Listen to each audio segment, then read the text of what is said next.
Bismillahirrahmanirrahim. Assalamu alaikum, 7th class. Hopefully you are fine. This is lecture number 4 of social studies. Today is 22 May 2021, day Saturday. बेटा हमने chapter number 3 start किया हुआ है. इसकी chapter number 3 main agriculture products of the Muslim world, इसकी reading और कुछ question answer हमने किए हैं. आज हमारे दो टॉपिक्स रहते हैं, वीट एंड राइस. इसके बारे में हम पढ़ेंगे. वीट यानी कि गंदम. Wheat is the most important food crop for much of the world, specially in temperate land. गंदम यानी कि वीट ये बहुत ही अहम फसल है दुनिया के बहुत से इलाकों के लिए. और बेटा टेम्परेट लैंड उन इलाकों को कहते हैं जहाँ ना ज़्यादा गर्मी पड़ती है और ना ज़्यादा सर्दी, बल्कि नॉर्मल ही टेम्परेचर रहता है. Most countries it is grown in all countries outside the tropics. यानी टेम्परेट लैंड में गंदम का इस्तेमाल ज़्यादा किया जाता है.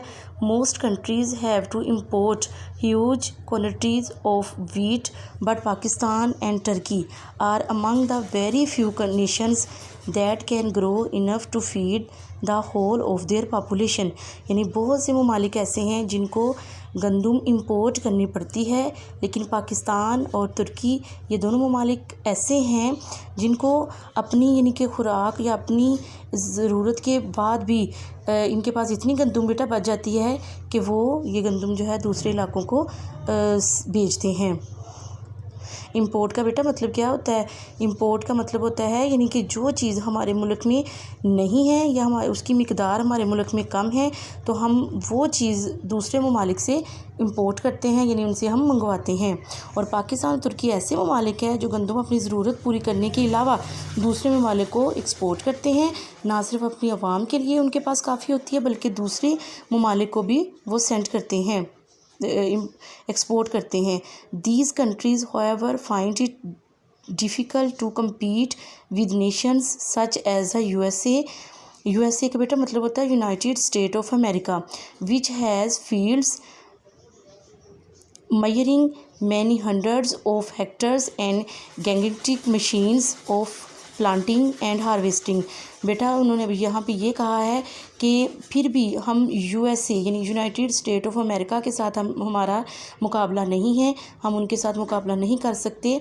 ये उनका कहने का मतलब ये है कि यानी कि उनके पास बहुत ज़्यादा बड़े बड़े खेत हैं, यानी कि उनके पास एरिया बहुत ज़्यादा है गंदम को उगाने के लिए, और उनके पास जदीद टेक्नोलॉजी की, मॉडर्न टेक्नोलॉजी की उनके पास मशीनें हैं, जिसकी वजह से हम उनका मुकाबला नहीं कर सकते. यानी कि वहाँ पे गंदम की जो है वो पैदावार ज़्यादा होती है.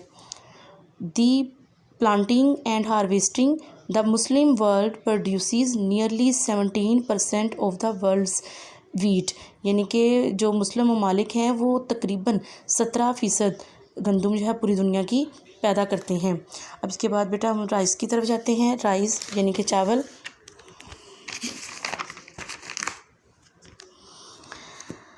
ये मैं आपको बेटा पहले बात बताती चलूँ कि पाकिस्तानी चावल जो है वो दुनिया भर में मशहूर है. ख़ास तौर पे हमारा बासमती चावल, इसकी बहुत अच्छी खुशबू होती है, और दूसरी किस्मों के अलावा जो के चावलों के अलावा इसके ग्रेन भी लंबे होते हैं.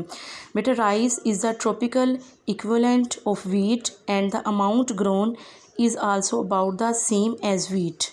यानी कि ट्रॉपिक रीजन में गंदम नहीं उगाई जा सकती, लेकिन यहाँ पे चावल बहुत ज़्यादा अच्छा उगता है. चावल को उगने के लिए ट्रॉपिकल रीजन की ज़रूरत है. Rice needs a great deal of water and heat.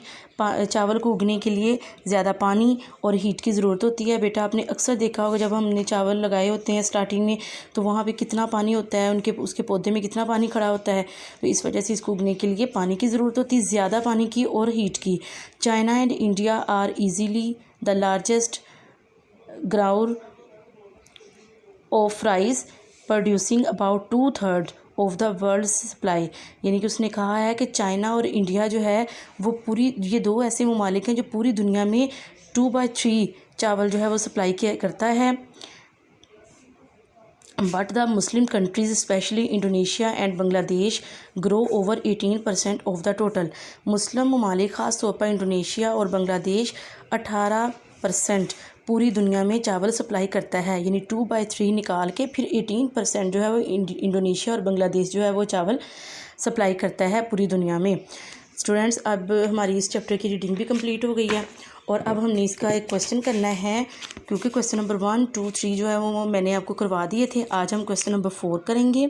इसमें है which agriculture product do you consider the most important, यानी आपके ख्याल में कौन सी एग्रीकल्चर प्रोडक्ट जो है वो बहुत ज़्यादा अहम है। इसके आंसर में बेटा आप लिखेंगे grain must be perhaps the most important agricultural product because they from the basic diet of all people.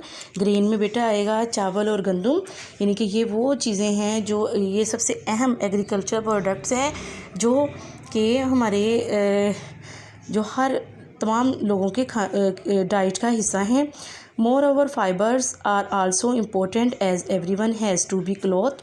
इसके बाद जो है वो फाइबर्स बेटा क्या होते हैं, वूल एंड कॉटन के रेशे होते हैं, ये धागे होते हैं, क्योंकि इनके बगैर तो हम कपड़ों के बगैर तो नहीं ना हम रह सकते। इनके धागों से इनके रेशों से कपड़े बनते हैं, ठीक है, और हर इंसान को कपड़ों की ज़रूरत होती है और ये भी बहुत अहम है। और फिर आएगा प्लांट फूड सप्लाई इसेंशियल का बेटा मतलब होता है लाजमी, वेरी इंपॉर्टेंट न्यूट्रिएंट्स ग़िज़ाइयत टू द बॉडी। और प्लांट फूड यानी कि प्लांट जो पौधे वगैरह हैं उनसे हमें खुराक हासिल होती है जो कि हमारे बॉडी के लिए बहुत ज़रूरी है, या हमारे बॉडी की ग़िज़ाइयत के लिए बहुत ज़रूरी है। बेटा आपने ये क्वेश्चन नंबर 4 और इसकी रीडिंग आपने अच्छे से देख लेनी है, इसको लिख के भी चेक करना है क्वेश्चन को। और इसके बाद बेटा आप लोगों को वर्कशीट जो है वो स्कूल से अवेलेबल हैं, आप उनको लें और उसके बाद उसको सॉल्व करें, फिर स्कूल में सबमिट करवाएँ। और अपना बहुत ज़्यादा ख्याल रखना है, मुझे भी दुआओं में याद कीजिएगा। अल्लाह हाफिज़।